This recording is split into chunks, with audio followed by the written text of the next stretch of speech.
नमस्कार, मैं हूं नरेश तनेजा और आप सुन रहे हैं नवभारत टाइम्स.com के डिजिटल प्लेटफॉर्म कार्यक्रम।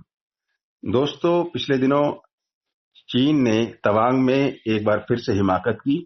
उसके सैनिकों ने वहां खड़े भारतीय पक्ष के सैनिकों पर न केवल हमला किया बल्कि जमीन को हथियाने की कोशिश भी की, जिसका भारतीय सैनिकों ने पुरजोर विरोध किया और उन्हें वहां से खदेड़ दिया। लेकिन इस पर देश में आलोचनाओं का दौर शुरू हो गया, आरोपों प्रत्यारोपों का दौर शुरू हो गया और विपक्ष का, खासकर कांग्रेस के नेता राहुल गांधी ने प्रधानमंत्री को इस बात के लिए कमजोर बताते हुए कुछ आरोप लगाए और उनकी चाइना पॉलिसी ठीक ना होने या उनके घुस आने या सैनिकों द्वारा सही से मुकाबला ना किए जाने की बातें भी देश में होती रही हैं।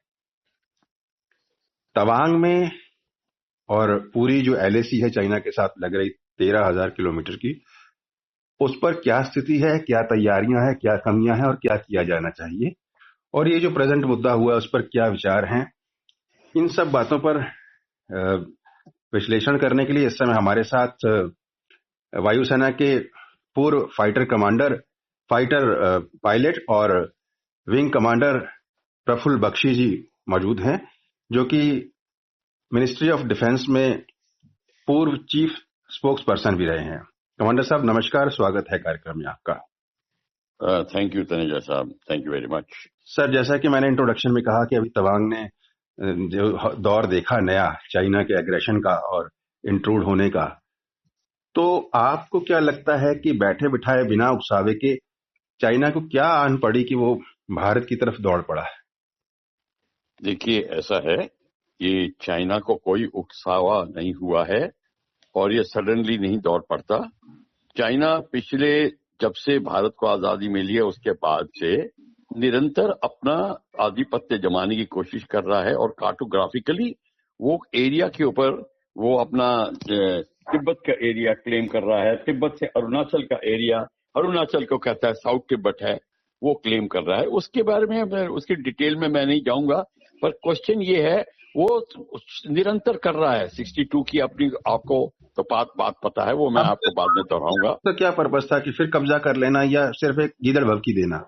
नहीं, ये कब्जा करना चाहता है, ये चाहता है। और जो जो जो लाइन ऑफ एक्चुअल कंट्रोल है उसके ऊपर जो कि वाद विवाद चल रहा है, ना भारत क्लियर है ना चाइना क्लियर है, उसके ऊपर वो अपना जोर जबरदस्ती करके अपना पूरा बॉर्डर करवाना चाहता है। यानी आप ये कहना चाह रहे हैं कि ये जो अभी किया है वो खाली गीदड़ भभकी नहीं है, पीछे से पूरी तैयारी थी, अगर मौका मिले तो ले लो।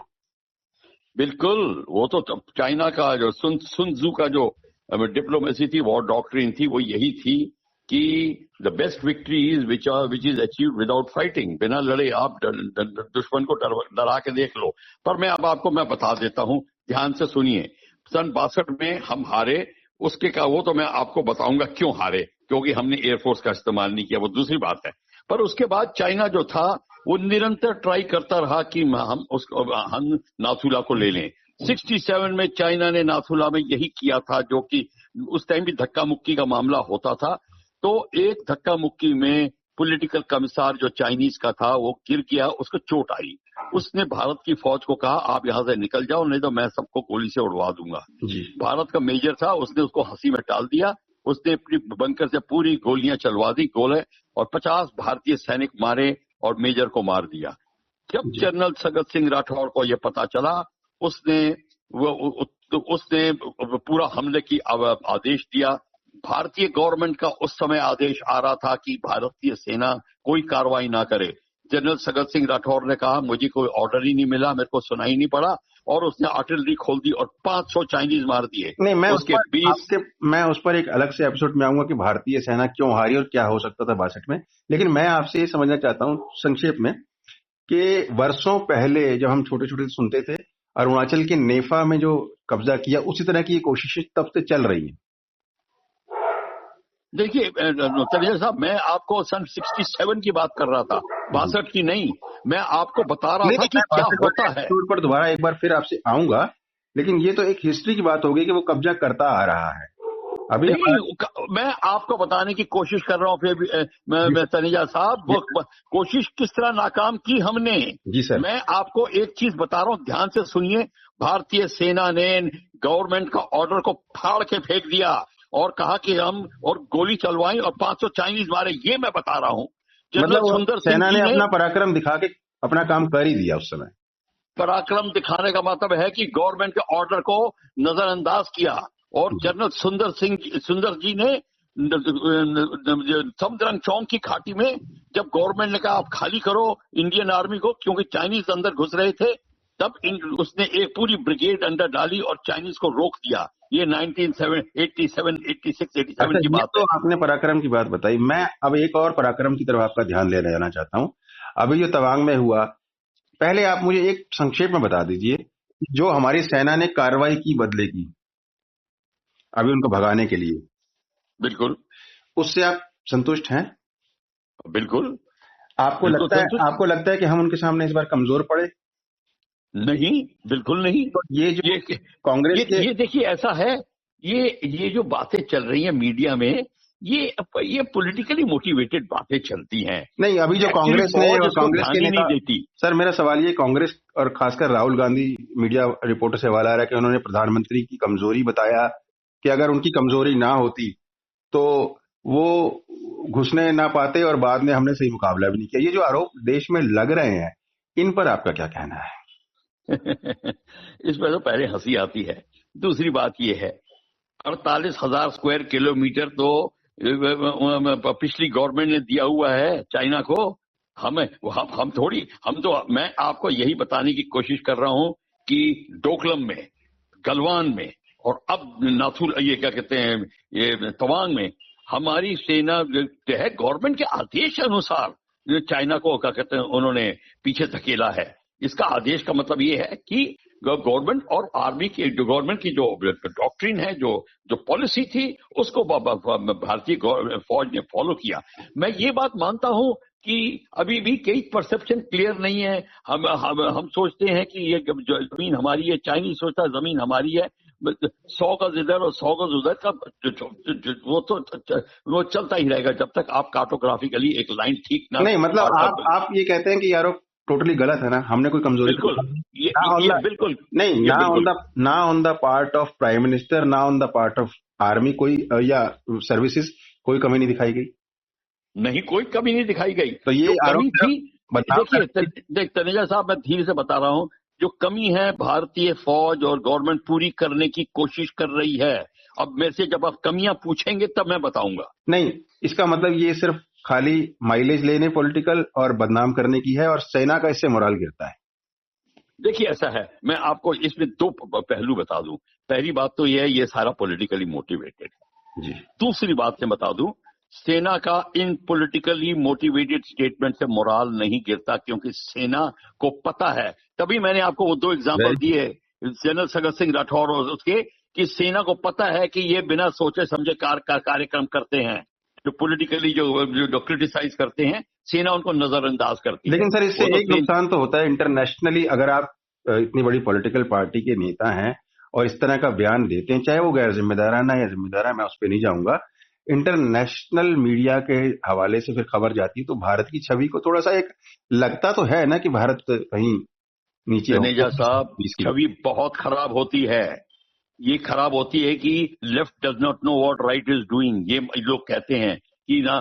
देखिए, भारतीय सेना मोराल नहीं लो होता, भारतीय सेना को रोष आता है और गुस्सा आता है, नहीं, और भारतीय वो सेना को तो दुखी रोष हो आता जाती है। लेकिन पॉलिटिकली जो होता है, देखिए अभी कोरोना के दौरान जो क्वाड बना, ऑस्ट्रेलिया, अमेरिका, जापान और भारत का, तो जब इस तरह की खबरें इंटरनेशनली जाती हैं जिम्मेदार लोगों के मुख से, तो फिर लगता है कि क्वाड में तो चाइना हावी हो रहा, भारत तो कुछ नहीं है। 20 हो गया चाइना, हम 19 हो गए। क्वाड में तो चाइना है नहीं। नहीं नहीं नहीं नहीं नहीं, मैं कह रहा हूँ क्वाड के मुकाबले चाइना हावी हो रहा है इस पार्ट ऑफ द वर्ल्ड में। भारत की जो शक्ति है उसको कम करके आंका जा रहा है ना उसके मुकाबले।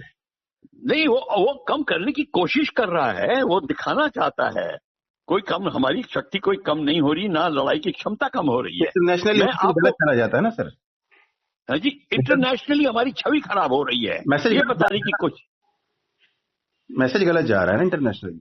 ऑब्वियसली मैसेज गलत जाएगा, क्योंकि जब हमारे उन जो कहेंगे कि इनके इंटरनली लोग ऐसी बात कर रहे हैं, अंदर के लोग बात कर रहे हैं, इतने लोग जो हैं जो गवर्नमेंट के खिलाफ हैं वो बात कर रहे हैं, तो छवि तो खराब होती है। पर जो इंटरनेशनल पॉलिटिक्स को चला रहे हैं उनको सबको पता है, हर एक डेमोक्रेटिक कंट्री में ऐसे खेल होते हैं उनके पास जो लोग सूत्र होते हैं कि वो आर्मी की भी चीजें जानते हैं कि क्या कर रही है, दोनों की जानते हैं, लेकिन बिल्कुल बिल्कुल ये जानते हैं, लोग बातें करते हैं, पर इतना भी कोई उस पर भी असर नहीं पड़ता। अच्छा, मैं दो तीन चीजें और आपसे पूछता हूँ। आपको मैं सबसे पहले ये क्लियर कर दूं, मोराल में कभी नहीं होती, पर आर्मी दुखी होती है, दुखी, और उसको रोष पैदा होता है कि हमारे ही लोग जो एक ही फैमिली का एक लड़का फर्ज करो फौज में है, एक पॉलिटिक्स में है, मतलब एक ही फैमिली है, एक ही गांव से है, एक ही गली से है। क्वेश्चन ये है, इस बात पे आर्मी के सोल्जर को, जेसीओ को, जवान को, यंग ऑफिसर को दुख जरूर होता है। दुख ये भी लगता हमारे है, भाई लोग, दुख ये भी लगता है कि वो जो कर सकते हैं फिर उनके हाथ बन जाते हैं। नहीं, वो तो हाथ तो तब बनते हैं जब पॉलिटिकली जो नासमझी में अगर कोई लीडर ऐसा ऑर्डर पास करा दे तो हमारे हाथ बन जाते हैं। जैसे कि हमने क्या कहते हैं 65 ऑपरेशन में हाजी पीर लेके वापस कर दिया। जी जी, जो वापस कर दिया। मैं आपसे दो तीन चीजें पूछता हूँ। पिछले 8-10 सालों में 13,000 किलोमीटर कहा जा रहा है कि LAC पर सड़क बनी है। आपको नहीं लगता फिर उसका फायदा होगा? तैयारियां हुई हैं, वहां पे पेट्रोलिंग बढ़ेगी। देखिए, ऐसा है तनेजा साहब, तभी मैंने कहा था अगर आप मेरे को ये क्वेश्चन क्लियरली पूछेंगे तो मैं बताऊंगा। हमारी सबसे बड़ी कमजोरी थी कि हमारी फौज जो पिछले 50-60 साल में हमने कोई काम नहीं किया था अपनी बॉर्डर के ऊपर। चाइनीज ट्रूप्स और टैंक्स बाई ट्रेन आते हैं, तबकि हमारे लोग खच्चरों पे बैठ के और पैदल जाते हैं, तभी ये प्रॉब्लम हमारे को आ रही थी पिछले 6-7 साल में। अब समझ मिट गई वो? अब वो समस्या को बताने की कोशिश कर रहे हैं, पर वो समस्या मिटेगी नहीं, उसको मिटने में भी 7-8 साल और लगेंगे। मतलब LAC के साथ जो प्रयत्न हो रहा है, सड़क की तैयारी है, उसको अभी 7-8 साल और लगेंगे।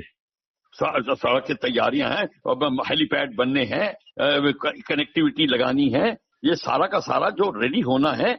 आपको अगर मैं आपको चाइनीज बॉर्डर का समझाना शुरू करूं तो लद्दाख से लेके अरुणाचल तक आपको मैं ये समझा दूंगा कि कितने चाइनीज ने कितने बेसेस बनाए हैं, कितने एयरफील्ड बनाए हैं।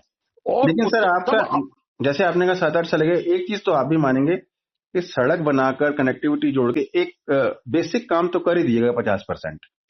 देखा, वो तो कर रहे हैं लगातार। ये the very fact you have decided to do is very good.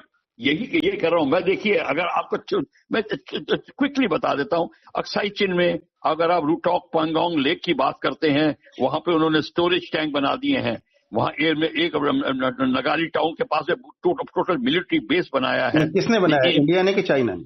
ये चाइना ने अक्साई चिन में बनाया हुआ है। मैं चाइना की बात कर रहा हूँ जी।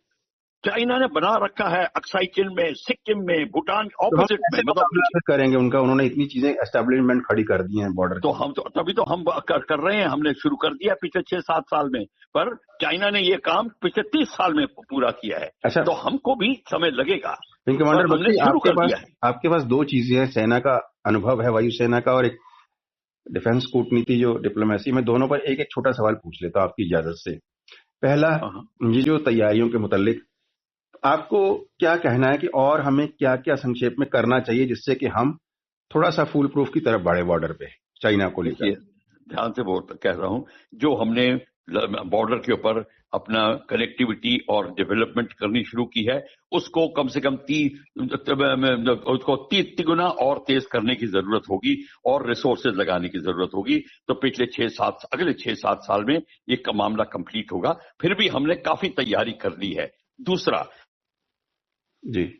दूसरा ये है जो भारत की जो सबसे बड़ी वीकनेस है, हम कुछ बनाते नहीं है खुद अभी तक। अब बनाना शुरू किया इस गवर्नमेंट ने। अब जैसे LCA की बात कर रहे हो आप, जैसे अभी एडवांस लाइट हेलीकॉप्टर, ये सब बनने शुरू हुए हैं।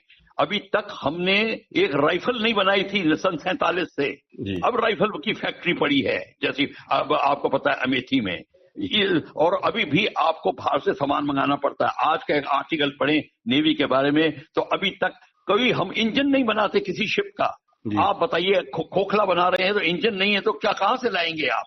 जी टैंक का इंजन नहीं है, एयरक्राफ्ट का इंजन नहीं है। ये अब इस गवर्नमेंट ने करना शुरू कर दिया है। पर देखिए, इस गेम में 6-7 साल बहुत कम होते हैं। अब आपको कम से कम 8-10 साल और चाहिए, तो आप फिर कहोगे कि अब हम अब वाकई में खड़े हुए हैं। मैं क्योंकि सन 47 से अब तक हम अपने को धोखे में रखते रहे, इसीलिए ये हम प्रॉब्लम हुई है। 47 से अब तक बैसाखियों पर है, अब अपनी टांगों पर आ गए हैं। मैं दूसरा आ गए, बिल्कुल ठीक कहा आपने। ये आपने बिल्कुल ठीक एक्सप्लेन किया। मैं दूसरा सवाल लेता हूँ एज एन डिफेंस डिप्लोमेट।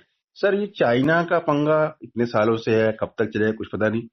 ऐसे में हमें क्या डिफेंस डिप्लोमेसी में तैयारी वारफेयर उसकी नहीं कर रहा, डिफेंस डिप्लोमेसी क्या खेलनी पड़ेगी कि चाइना की नब्ज पर हाथ रखा जा सके? देखिए, इस डिप्लोमेसी में सबसे बड़ी बात है कि चाइना को इतना थ्रेट हम दे दें कि अगर चाइना ने यहां पर कुछ किया तो चाइना के और वीक एरियाज में भारत उसको करेगा। वीक एरिया जैसे कि साउथ चाइना सी में भारत ने कोर्ट ज्वाइन किया है, अपने अपने शिप्स भेजने शुरू की हैं, एक्सरसाइजेस करनी शुरू हुई है। और जापान में शिंजो आबे जो प्राइम मिनिस्टर थे, उन्होंने कहा था कि एशिया पैसिफिक जो कोऑपरेशन है वो होनी पड़ेगी।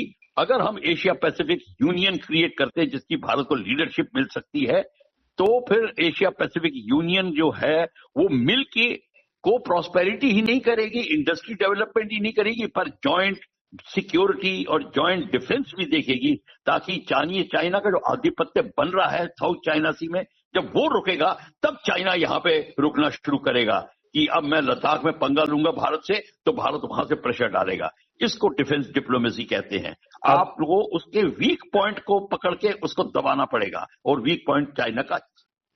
मैं आखिरी सवाल पूछूं? आपको भरसक जिसको कहते हैं 3 तिगुना 4 गुना जो करके जो आप अपने डिफेंस इंडस्ट्री को आपको तगड़ा करना पड़ेगा। नॉर्मल लोकल पॉलिटिकिंग में समय कम बर्बाद करके अगर यहां ध्यान देना पड़ेगा, और राइट पर्सन्स को बिठाना पड़ेगा, एक्सपर्ट्स को बैठाना पड़ेगा, ताकि वो ठीक एडवाइस प्राइम मिनिस्टर को दे सके। मैं एक लास्ट सवाल संक्षेप वाला आपसे पूछूं, उससे पहले एक मन में लोभ आ गया है, उसका भी ब्रीफ में आंसर दीजिएगा क्योंकि समय की कमी हो रही है। ये कुछ लोगों का कहना है कि अभी जो तवांग में चाइना ने किया, ये उसकी इंटरनल पॉलिटिक्स से ध्यान हटाने के लिए, वहां जो कोरोना फैल गया है उससे ध्यान हटाने के लिए, कितना सही है? संक्षेप। ये भी एक कारण है, पर ये एक कारण ही नहीं है, भी है।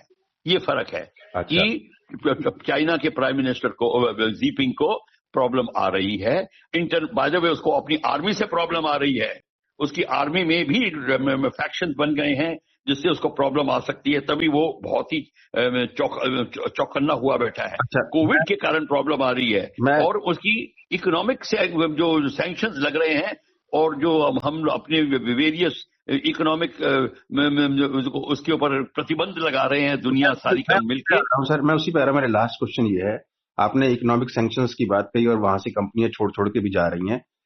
लास्ट में मुझे बताइएगा, क्योंकि यहाँ की जो विपक्ष है वो आलोचना करता है, वो मतलब कह रहा है कि चाइना से लड़ो चाहे ना लड़ो, अगर हम उसका बिजनेस इंडिया में आने से रोक दें तो उसकी कमर वैसे टूट जाएगी, और ये सरकार क्यों नहीं कर रही? इस पर संक्षेप में देखिए, जहां तक मैं इकोनॉमिस्ट नहीं हूं, पर मैं आपको इतना बता दूं कि ये जो हमने ट्रेड जब एक बार बन जाती है, ट्रेड इस्टेब्लिश हो जाती है ग्रास रूट लेवल तक, उसको उधेड़ के उखाड़ना बड़ा मुश्किल होता है, उसमें समय लगता है।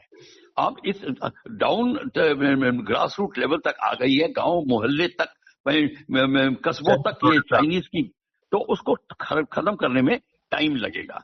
भारत की सरकार को समय चाहिए, और हमें सरकार को समय देना चाहिए। धीरे धीरे वो ये एक अच्छा उपाय होगा अगर कर सके तो। अगर बिल्कुल कर सके, नहीं करेंगे और वो कर रहे हैं, तो उसको स्वावलंबिता कहते हैं। अगर हम जितनी जल्दी स्वावलंबी बनेंगे, देखिए तनेजा साहब, आप अपने दिल पे हाथ रख के ये मैं बता दीजिए, अभी तक आप कोई भी इंजन नहीं बनाते भारत में। स्कूटर के इंजन को, कार के इंजन को लेकर सारे बाहर से आते हैं। ये आपको सबसे बड़ी वीकनेस है। तभी तो आपके LCA और शिप्स तो उसके लिए मेक इन इंडिया चल रहा है मेरे ख्याल से। मेक इन इंडिया तहत यही तो मैं खुशखबरी ये है कि अब उन्होंने बाहर की फॉरेन डायरेक्ट इन्वेस्टमेंट शुरू करवा दी है। अपनी प्राइवेट इंडस्ट्री को जो मना थी वो अब लेके आ गए, मोदी सरकार लेके आ गई है, प्राइवेट इंडस्ट्री आ रही है, ये बड़ी खुशखबरी है। ये चीजें कोई समझता नहीं है, कोई बोलता नहीं है, तो किसी को पता ही नहीं है जी। इस पर हम आगे भी आएंगे, लेकिन आज आपने जो हमें समय दिया सर उसके लिए धन्यवाद। तो दोस्तों, ये थे विंग कमांडर प्रफुल्ल बख्शी जी, जो डिफेंस मिनिस्ट्री में चीफ स्पोक्स पर्सन रह चुके हैं और फाइटर पायलट भी रह चुके हैं वायुसेना में। बता रहे थे कि अब जो तैयारियां चल रही हैं LAC पर बॉर्डर चाइना के साथ, वो स्पष्ट है कि बिल्कुल पर्याप्त है, उनमें और तेजी लाई जाएगी। और विपक्ष जो आलोचना कर रहा है उसको उन्होंने सिरे से नकार दिया और उन्होंने ये कहा कि जितना हम आत्मनिर्भर स्वावलंबी बनेंगे मेक इन इंडिया के तहत, उतना ज्यादा देश मजबूत होता जाएगा और किसी की तिरछी निगाह इस तरफ आने की नहीं है। अगले कार्यक्रम में किसी और विशेष मेहमान के साथ मुलाकात होगी। नमस्कार।